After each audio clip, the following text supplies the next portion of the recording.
Hello, everyone, and welcome to another episode of the Pelt Music Podcast. Shortly, we'll be welcoming back Pet Needs to the podcast as they release their third album, Intermittent Fast Living. But before then, the usual reminders from myself. If you would, please do follow Pelt on social media. We are on Facebook at Pelt and on Twitter and Instagram at Pelt Music. And again, if you would, please do hit that like button, hit that subscribe button, whatever you're watching or listening. Welcome back to Johnny to the Pelt Music Podcast. Absolutely delighted to have you back again. How are you doing? I'm doing good, Paul, and thank you so much for having us back again. It's always a pleasure. I always look forward to speaking to you. I'm doing good. It's very close to release time for the album now, so I'm nervous. Reviews are coming in now, and this time, for the first time, we're trying to chart with the album as well. So we put another pressure on top of ourselves that we didn't really have to do, to be honest. But it's made the whole thing such a exciting journey. There seems to be so much energy behind it. I just want to get it out now. Just want to get it out. I'm itching to get it out. I can only imagine how it must feel. And I love that you use the word journey, because obviously it has been a real journey for Pet Needs. Obviously, this is the third time we've had you on. We started you out on our Discover New Music podcast. And we have obviously had you back with the release of your second album. And now third album, is coming in. So that difficult second album is out of the way. And it's like, sort of, I guess the next sort of phase of the journey, this sort of third album, obviously, the band are a lot more experienced. You're obviously going to be, writing about sort of different life experiences that you've gone through now. So Intermittent Fast Living is the name of the album. By the time this is out, listeners, you need to be all over it, because it's going to be out by a couple of days. This will hopefully come out the Monday after the album comes out. So hopefully, listeners, you've had a couple of days with it and you're really enjoying it. But if you haven't listened to it yet, obviously get on it. What have you been doing? What you're playing at? But for you, Johnny, what has been the experience like this time for you writing this? What are the themes behind it? Where does it come from? So the themes behind it, they kind of, this wasn't intentional, but once we had the collections of songs together and it started developing into an album, it seems that it started really highlighting that weird kind of dichotomy between the chaos of being on the road and touring and all that kind of stuff, but then also just the absolute joy of living small as well, of sitting on my sofa with a glass of wine and my dog and my wife and all that kind of stuff. And that's where the name Intermittent Fast Living came from as well, because that's kind of what our lives are now. It's kind of like fast living, but intermittently. And then it's kind of embracing living small as well. And we wrote it in a different way for the very first time. Again, not intentionally like this. This is just how it came out. Last year, so in 2023, we had two really intense periods of creativity. It was 2 fortnights. One was in January and one was in March, because we were touring so much. We didn't really have that much time home. But in these 2 fortnights, all the ideas that I'd had across the previous year all just kind of like manifested into songs really, really quickly. And the energy was so high. To the point where this album is coming out about 6 or 7 months earlier than was previously anticipated, was previously part of the plan, just because it got written so quickly. And all of my favorite songs that we've ever written, and most of our most popular songs as well, have all been written in the same way, but usually it's 1 or 2 an album. But this time, the whole album, it just felt like the most intensely creative, 2 versions of 2 weeks, so 4 weeks altogether of our whole entire lives, really. Yeah, no, obviously, I've had a sneak peek of it, and obviously, encourage listeners to really delve into each song, and obviously, the stories behind them, because I say your life has changed, since we first would have had you on the podcast, and obviously, it's always good to see bands evolve and adapt, their sound, but the way that they obviously go about putting the music together and creating music. And obviously, I'm guessing, you've obviously been sort of spending a lot of time touring and playing with bands with a lot of experience. Do you also look at these people and look at what they do and see, well, what can we almost steal? What sort of techniques are there and whatnot that we can obviously borrow from these people? Yeah, 100%. I definitely, in terms of a live show and in terms of showmanship, we definitely 100%. Like when we went out with the Hives, we could have thought, even our first ever gig with the Hives is one of our first shows in front of like a really big audience. And we only did 2 shows with them, but the difference in our performance from between show 1 and show 2, just seeing how the Hives interacted with an audience was huge. And then like going on the road with, well, we've been really lucky to be on the road with people like Frank Turner and the Lottery Winners and Flogging Molly and the Bouncing Souls, who are all masters of engaging an audience, which is really, really cool. I think Flogging Molly probably like inadvertently or unintentionally in a way, or subconsciously should I say, have had a bit of influence on our writing in this album as well, because we were touring with them at the time. And there's definitely a song called The Burning Building on the album that we wrote it, and afterwards we said this is and we'd never written anything that kind of feels kind of Flogging Molly-esque before, and then we were like, oh, this kind of feels kind of Flogging Molly kind of, and that feels cool, man. So yeah, we always like live life our eyes open, just learn from so many people, and they've been able to tour with such incredible artists. It's been such a joy and a pleasure, and I genuinely just never get bored of watching them either, because you're learning something new every single time. Absolutely. And yeah, I mean, the Hives are like, like one of the best live bands, period, so yeah, to be able to obviously watch them on stage, and like you say, yeah, I can imagine just like that one experience would have changed your perception completely. So they were amazing. Like, I didn't know much. Obviously, I knew the "Hey to stay, I told you so" and those kind of things before, and a couple of other kind of ones that had been on the radio, but I didn't really know much of their stuff. And then I saw them, and it just absolutely blew my mind as to like a live show, and the fact that they go on stage in like these glow in the dark suits, and like backstage they've got all these UV lights that are charging them up before they go on stage, which is really cool. But they were lovely, and they watched us both nights, and they offered us advice, and we went back into their room for like pizza and whiskey afterwards and stuff, and it was great. I really, really want to tour with them again, like, because we only did 2 dates with them. While I think they were doing some festivals in the UK or something, and these were like filler dates for them. I mean, but their filler dates are still like Rock City, Nottingham, and things like that. But yeah, I'd love to hit the road with them again, because they're amazing. And their new album as well is just incredible. Yeah, it is the Death of Randy Fitzsimmons quality album. Again, listeners can check that one out. And no, it's fantastic. And obviously, having been a fan of obviously Pet Needs since kind of early days, and obviously seeing you progress through, it's lovely to hear you talk about obviously the way you sort of look up to the bands around you and learn from them. But equally, it's just as great to see that when you go out on tour, you're paying it back. You're, taking bands out there that you've identified as people that, have obviously got something to offer. And obviously, I can see that you're going to be the type of band that's willing to, share your experiences with them as well. Is that something that's obviously important to you?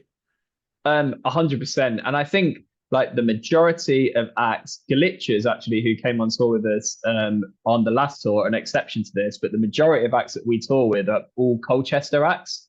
Glitches was actually the first act that I'd found them on the internet. I found them on TikTok actually, and then fell in love with their kind of like, they play like really heavy gigs outside and stuff, and I just like fell in love with them and their music and their attitude. But all the other acts like Bridget and Ben Brown and Generation Feral, who's coming on tour with us really soon, who I'm so excited to take on tour. They're all Colchester acts, and like Colchester's just such a hive of amazing music, but it's kind of often overlooked as well, because like touring bands, like they'll go to Norwich and then they'll go straight to London, because we're kind of about 50 miles east of London. So like we have to travel to London to see our big bands usually. But yeah, it's amazing. But also like I think we can teach people like they can learn from us about kind of touring and things, and how to tour healthily and well and all that kind of stuff. But every single person that we've taken on tour, we've learned from them as well, 100%. I mean, when we took Ben Brown especially, I've looked up to him as a songwriter, and he also like sings with a band called Dingus Khan, and used to be in a band called Superglue. And he was my wedding singer like 10 years ago as well. Like when I got married, like I am just so in love with that man, and such a true creative. So it's an honor to be able to take people on tour, exactly the same with Generation Feral, who I look up to so much as creators and songwriters. And it's just a joy to be able to share their talents with our audience as well. Yeah, no, absolutely. And your passion just shines through, to obviously these fantastic artists that you're obviously able to play with. And yeah, Generation Feral, absolutely recommend listeners check her out. Obviously fantastic artist, and Ben Brown has been around, it seems, forever, as you say, in the acts he's been in, but like just such an incredibly talented songwriter. So yeah, Colchester, like you say, sadly really is overlooked, but there's such a hive of activity in the scene there right now, and obviously people need to sort of get their finger on that pulse. Absolutely. And yeah, leading the way, of course, Pet Needs, third album coming out, as we say, in a couple of days' time. Before we dive into a couple of the tracks I want to sort of cherry pick out of it, you touched on it already. You're making a bit of a play for the charts on this one, which I've heard you describe it at a couple of shows. As kind of something that historically you would have repulsed at, really. Getting involved Sure. in something like that. But then obviously that sort of nugget was sort of dangled in front of you. You're like, oh, and no one can blame you. So how obviously has that changed your approach to this album and the promotion of it? So firstly, yeah, the story that I was telling on stage is that the fact that I grew up in the punk scene, and when you're in the punk scene, like obviously like it got really big in the 70s and stuff, and bands were charting, but like all the music I was listening to was just never in the charts, really. Not really. I mean, I started with the pop punk and stuff that was all top of the charts, kind of like Sum 41, like Offspring and all those kind of things. But then as I got into the actual music scene, like the charts were either just irrelevant or something that I was kind of a bit opposed to. But now it seems that like through people buying or people kind of like putting out multiple versions of their albums and stuff, small bands, like bands our size, that aren't invited into the charts can infiltrate the charts. And suddenly that became really exciting to me because that felt like being able to, through collectivism, through creativity, through community, like moving this band into a space where it's previously not really been invited by like major labels and stuff. Felt really, really, really exciting. So we did a campaign called the Bottom of the Pops campaign. This is going out on YouTube, right? Yeah. Okay, cool. I'm going to take you for a little walk around my house very quickly. I'm just going to turn on the lights. And this is it here. This is them framed. For each one of these are individual CDs with our album inside. Our merch lady / graphic designer / happiness manager, Vanessa, designed each one of these. So they're the Top of the Pops logos throughout history, but they say like she's adapted them over hours and hours to say Bottom of the Pops. Imagine. Yeah. It took us so long. But it's the first time that we've seen kind of a band do something where you've got multiple versions of an album, but then if you buy kind of more than one version, there's like a cumulative value to it. So not very many people had bought just one of the Bottom of the Pops versions. Most people have bought all 12, and they're going to frame it like this is one. It becomes like one piece of art. So yeah, it's a bit of a cheeky kind of like nods. Well, it's obviously a very cheeky, very direct nod towards Top of the Pops, and no one sued us, which is really, really nice. But yeah, I think it's really exciting, and it looks like, well, by the time this comes out, we might have a little bit of a clearer view. It's a week today. This is being filmed on the Wednesday. A week on Wednesday is when we find out the midweeks, and then we'll know. We'll know if our crazy scheme has worked. I'm very excited about it. Again, like I don't think being in the charts is a sign of quality at all. And the thing I'm most proud of is that the album. I'm really, really proud of the album. But to be able to have like say that we're a top 47 artist, and it would also very much legitimize my career choices to my dad as well, which would be good. Absolutely, and that is an important point. And yeah, I have got absolutely everything crossed that obviously you can achieve it and get in there. And it's such a unique concept, like you say. It's not new for artists to put out multiple formats, but the way you've done it, like you say, you can put them all together to create that sort of bigger piece of art. Again, this is going to go out on the Monday of obviously the week that all the sales count. So listeners, if you're listening to this and obviously you haven't picked up copies yet, like do it. Like if you're listening in the first few days of this episode being out, go and grab some copies, because even if you're listening to this for some weird reason without liking the band, it's a massive middle finger up, isn't it, to the industry. So it's worth supporting regardless. But the fact you're going to get an awesome album that you can listen to as well makes it a big win, doesn't it? So Yeah, there you go. And like, yeah, so this is coming out on Monday, and then you can still buy it, not even pre-order it, Monday, Tuesday, Wednesday, and I think it's about midday on Thursday that they stop counting the chart. So I'd say buy it Monday, Tuesday, or Wednesday. And it's as little as £4 for a download as well. And we're at a point where every single sale counts so much. So yeah, if you can, especially if you don't know who we are and you want to take a risk, that'd be amazing. Yeah, please. Like, it's been a really fun campaign. It's been a stressful campaign, but it's been really, really, really fun. And yeah, if you want to get on board last minute, you might be the person that tips the balance for us. Absolutely. And to sound like a insurance like advert, it's like that, the cost of a cup of coffee, isn't it? Just chuck it into getting an album, like do it. Absolutely. And like you said, there's a really good album behind it. And I'm going to delve into a couple of the singles off it, just to give a flavour for the listeners. So the first single that came from the album was Separation Anxiety. So I just wanted to ask a question I'm always interested in, really. Like, the first single to come off any album is always a bit of a statement of where a band is going. So, what about that song made you choose it to be that statement? I think every album that we've put out is a real snapshot of like where I am mentally. And the last few singles off of our last album, like I was in a kind of more of a kind of lower kind of mental space.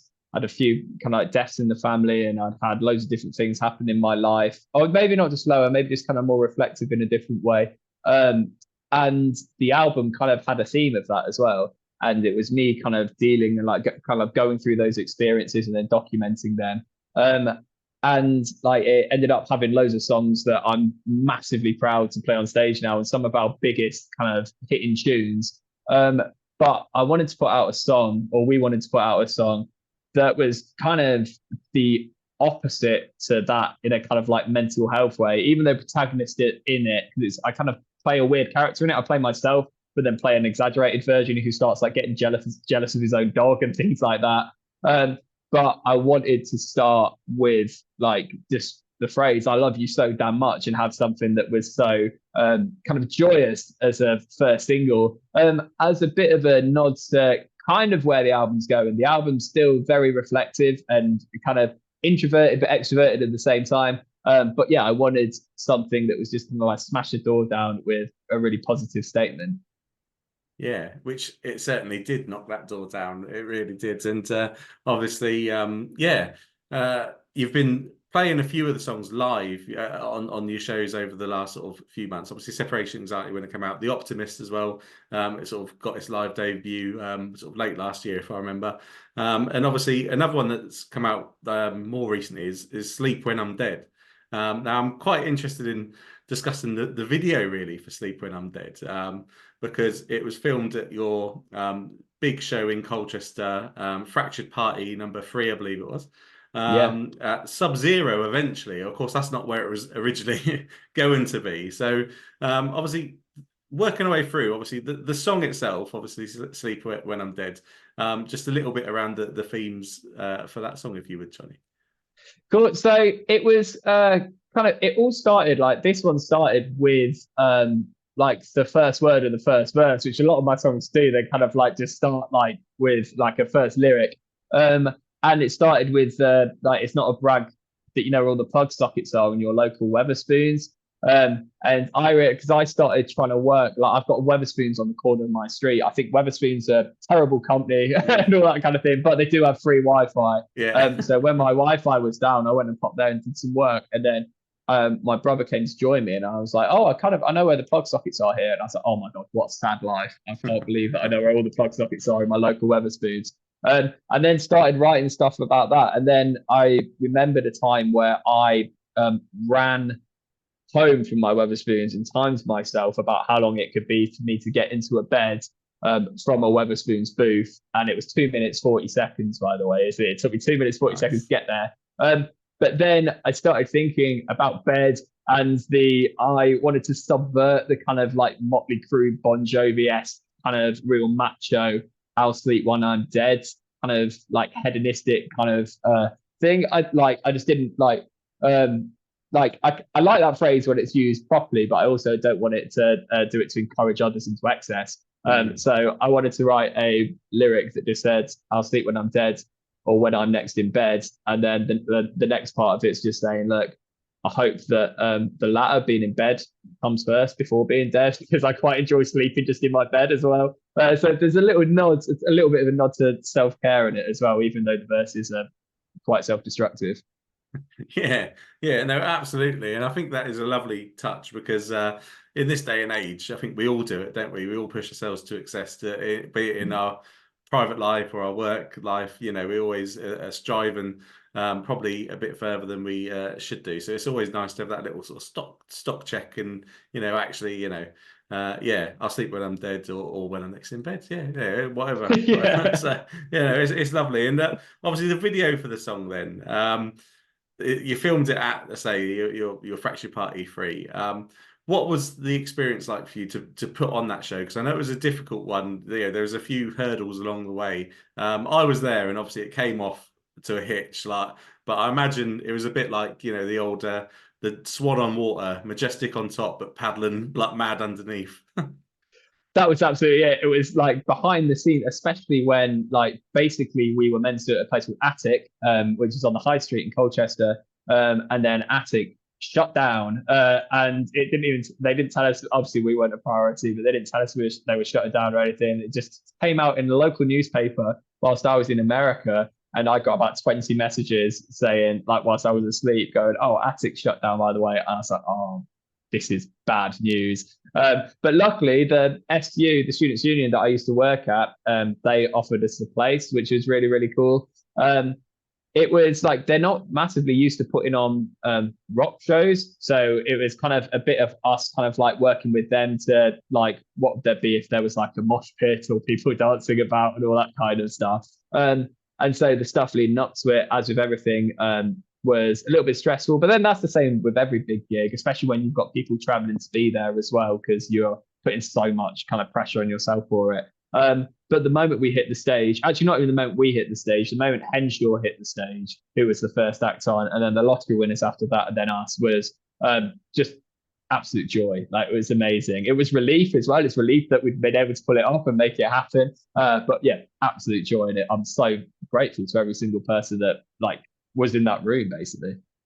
Yeah, no, absolutely. It was a fantastic night, and it's great that it's been immortalized in obviously the video. So yeah, I definitely encourage listeners to check out the video and see what it was all about, because obviously the Fractured Party party is kind of the centerpiece for the Fractured Party people. The group or the community really that has formed around the band, which is so incredible to see. At a grassroots level, just people from all over the world coming together and getting behind something and helping each other out. And there's always so many fantastic stories that come out around that group. And obviously, listeners, just have a check of that video and see what it's all about, and join the group on online on Facebook as well.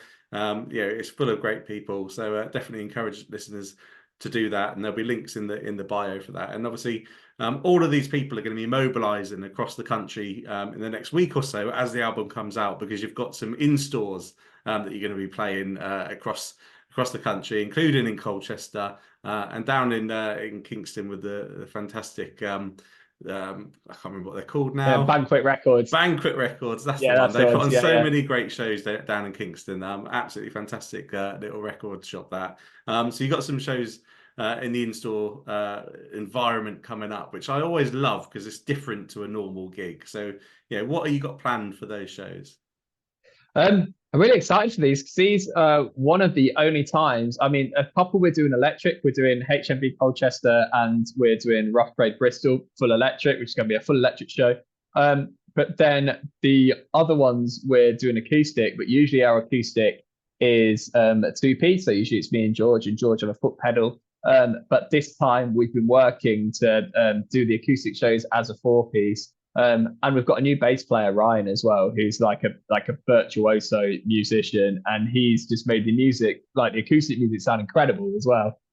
So yeah, I'm really excited. And also we're kind of used to playing in like spaces that kind of size as well, because we started about 2 years ago, like just doing like house shows and things. So it's going to be really good being able to like see the whites of people's eyes again, and like being in little rooms, and also playing in record shops is just so much fun, because independent record shops are always run by the most passionate people.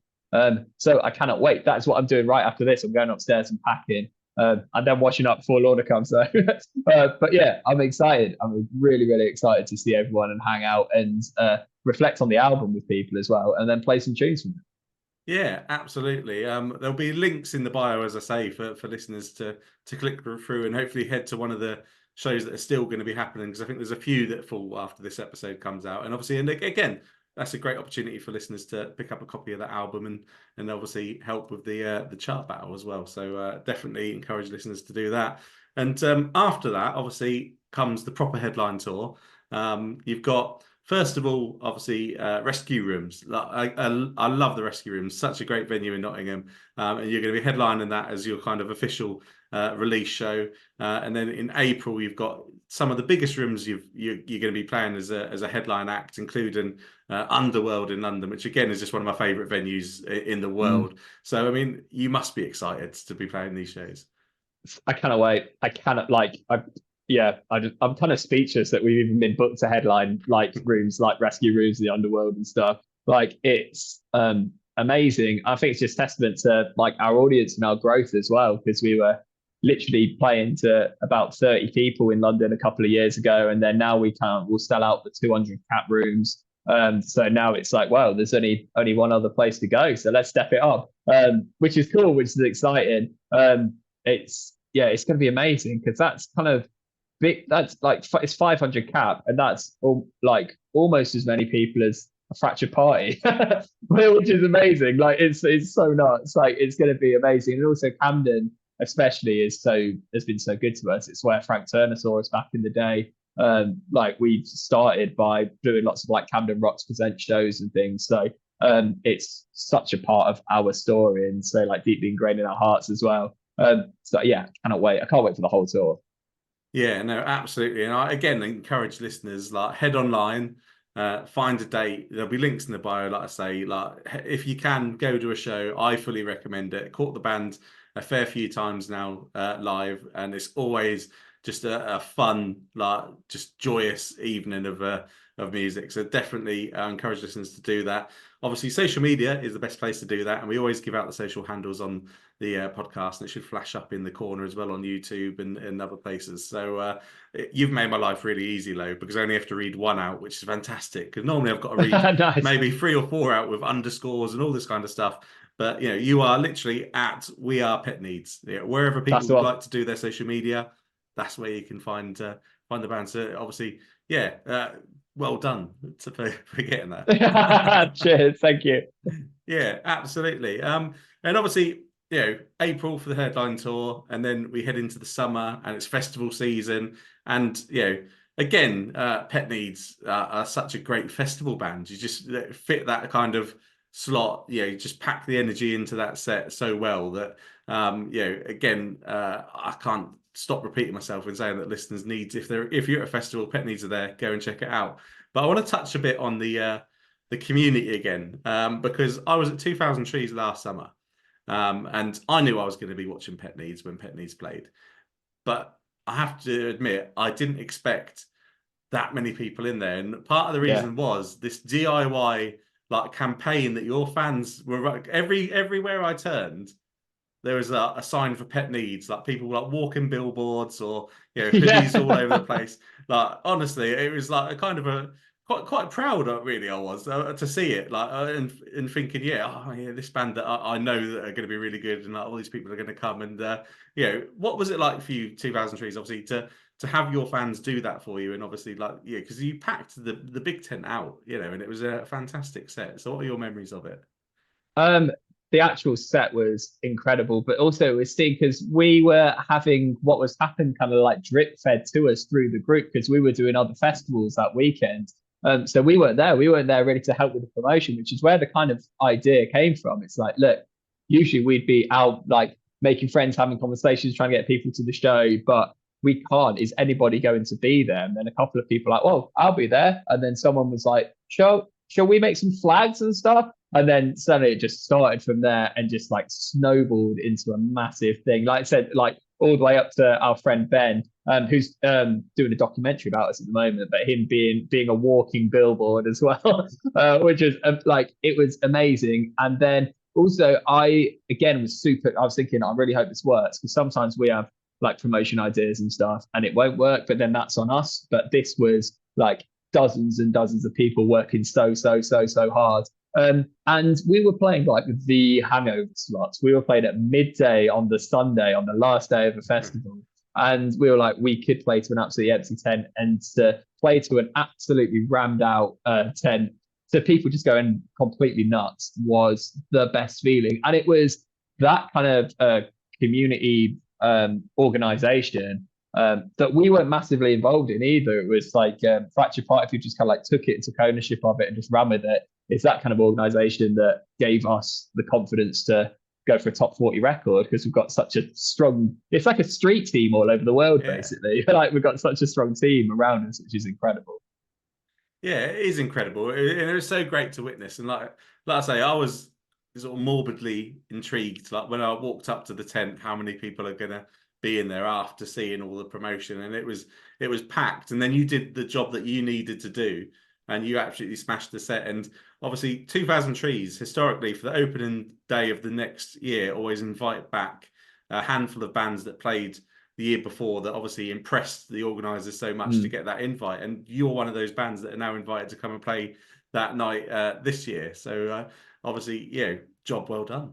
Absolutely. Yeah, thank you so much. Yeah, that's really exciting. When we got that through, that was really cool, because it was such a kind of like surgence from the bottom up that got that tent full. And the fact that like the organisers kind of noted that and saw what happened, and that we got that invite back, because they often don't have bands playing 2 years in a row either. Like you say, they have a handful come back for that Wednesday slot. And I can't wait to return. It's going to be such a party.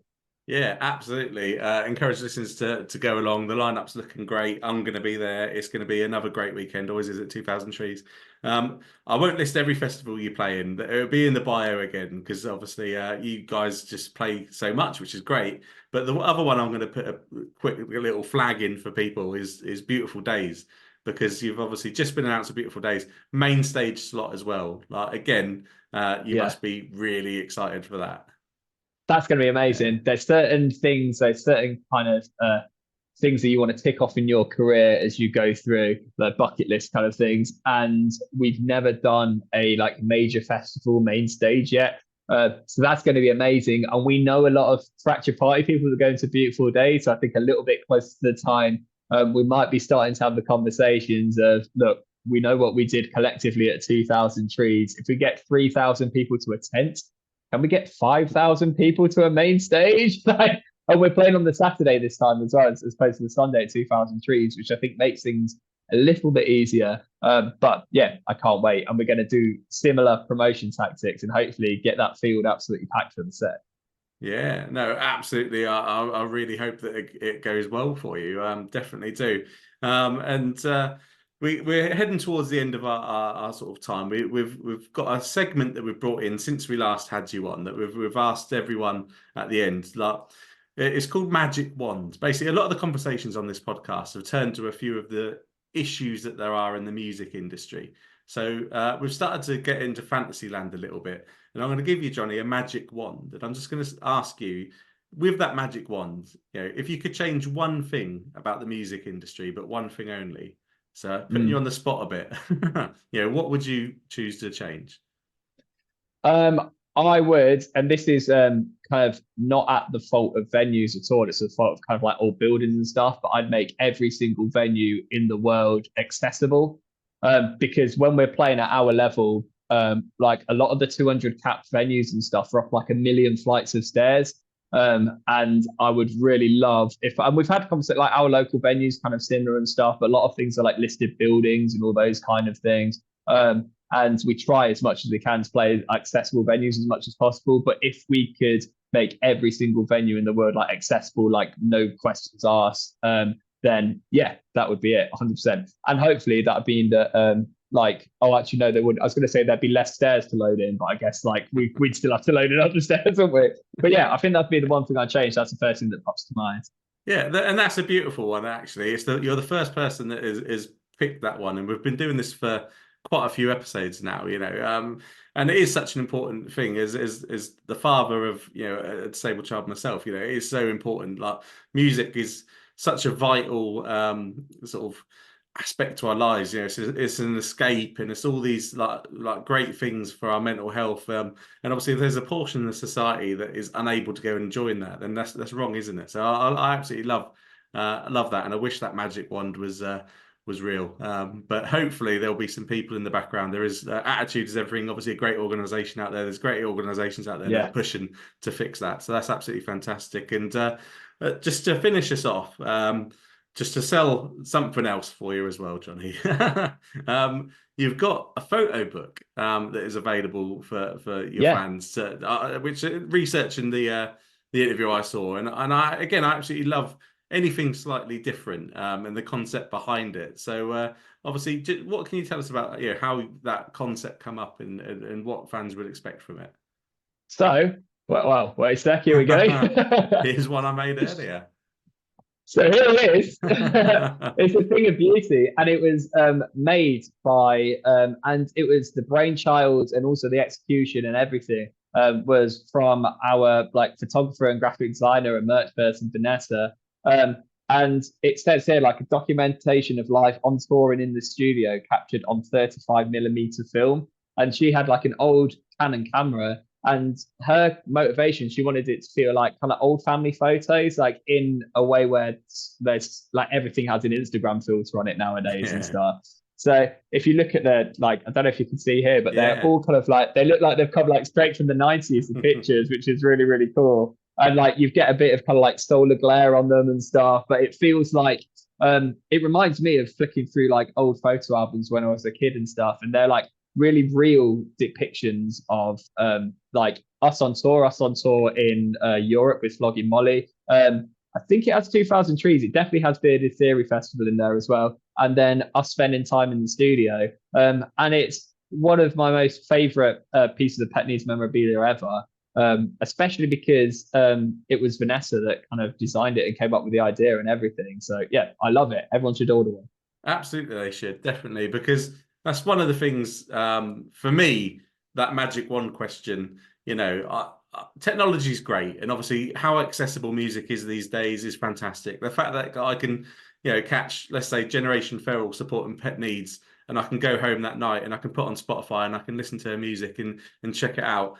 Absolutely fantastic. But you can't beat a good physical bit of music, a vinyl, even a CD. I know they're not exactly that popular anymore, but there's something about getting a new album and reading through the booklet and holding it in your hands while you listen to it. And the photo book, I think something like that just adds like so much more like weight to obviously what you guys are putting out there. Like I can just imagine sitting there, nice cup of tea, reading the book, the new CD's on. That's a great time, and obviously it's something that probably is lost a bit these days, unfortunately. So definitely encourage listeners to pick one up. Yeah, 100%. Thank you so much for promoting that. And like, I think just anything that helps you feel grounded in the world. And I think looking at something physical or holding something physical in your hand, it's like I've never really got a Kindle. I always choose to like just read like books and stuff. I like that, trying to not look at screens for as much as possible, and then just trying to hold something physical kind of like really grounds you in the world as well. I mean, if you ask my partner, I'm looking at screens all of the time because I'm a bit of a workaholic with the band as well. So I'm always in like fracture party people and stuff, always doing social media stuff. But when I can, or when I have the kind of like self-control to be able to, then like to be able to have something physical in your hands and not exist in that digital world for a bit is lovely. And I think this book and vinyl and things like that really help to do that.